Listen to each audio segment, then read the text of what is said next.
આમાં જે વાહન શાખાની જે ગાડીનો જે વિવાદ ઊભો કરેલો છે એ વિવાદ અને એ વાહન શાખાનું કામગીરી સંભાળતા જે સુપરવાઇઝર છે એ અને જે લોકો સારી કામગીરી નગરપાલિકામાં બજાવી રહ્યા છે એ બધાને આ લોકોએ ટાર્ગેટ કરેલા છે.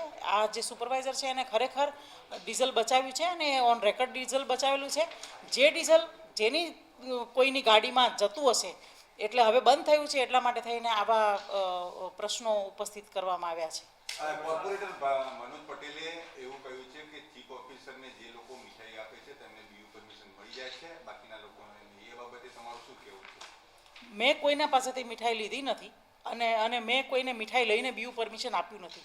બીયુ પરમિશન સરકારના ધારાધોરણ પ્રમાણે આપ્યું છે.